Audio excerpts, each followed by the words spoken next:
Hello, welcome to When Legends Talk, a book by the legend of Savage Machine, the original Mexican metal band from Northern California. Just a word of caution, this book contains topics and scenarios that may be triggering to some people. Discretion advised. Chapter 5. Meet the Family. Mom and Dad were from the same small town in Mexico. There were two families with the same last name, no relation, and somehow they ended up with each other. According to my mom's younger brother, he and my dad were friends, and that is how my parents met. I believe he was 17 and mom was about 15 when they married. Mom gave birth to my older sister shortly after that. I didn't know much about his parents other than how they treated us. I remember Grandpa being a sweetheart of a man. He lived in Mexico City, and the rest of the family lived in the little town. He had moved there because he got a job that paid well and provided a place for him to live. He would visit periodically but would send money back to the family, and that was what kept everyone fed and healthy. Dad was the oldest of 11, I believe. Three brothers and eight sisters. One brother was a bit of an odd duck.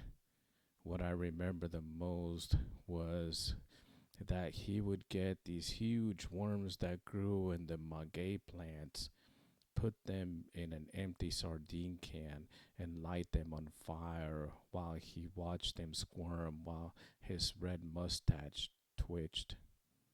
I recall the people saying that he was studying to become a doctor, not sure if that was a way of excusing what he was doing, but it definitely made my stomach twirl. He had another brother who was a soccer player. Perhaps that was why he was so fit.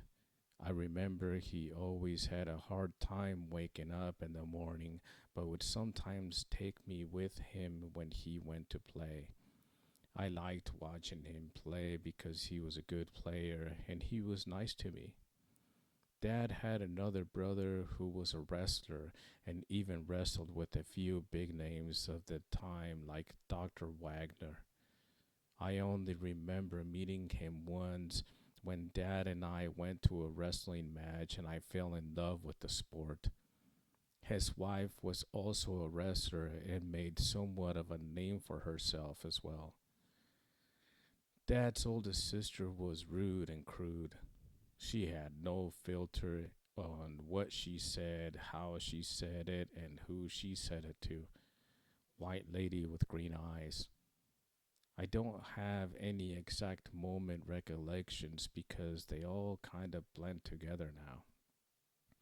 He had another sister who was much darker than everyone else in the family, and they nicknamed her as much.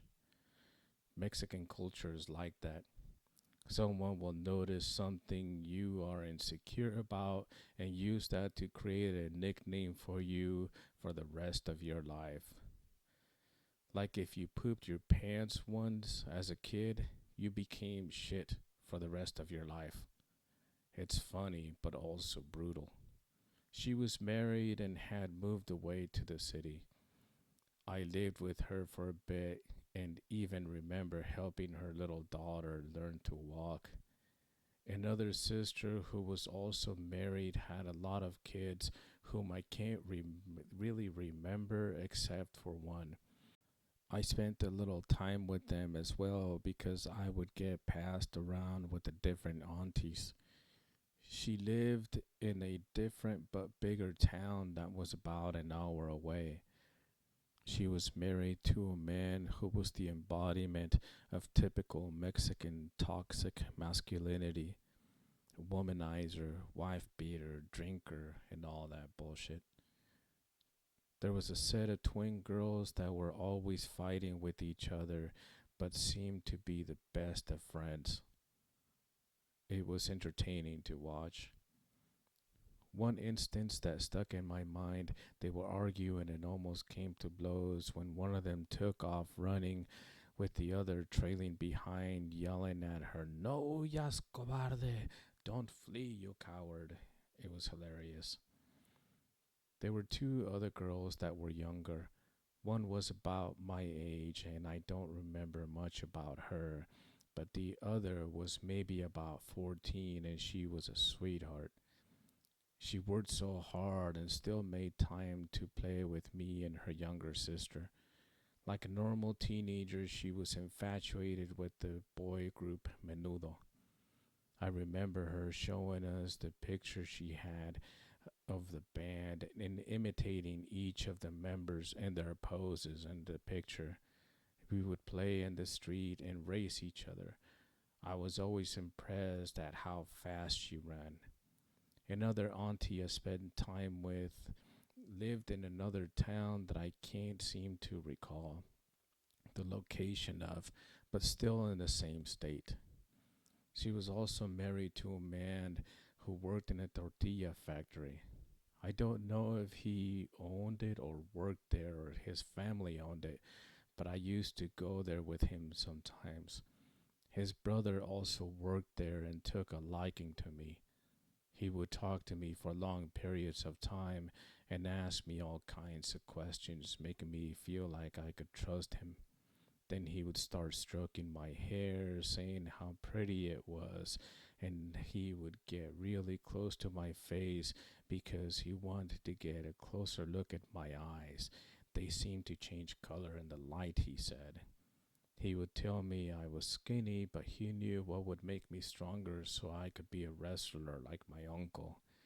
He ended up raping me and promising that he would kill me if I told anyone about it.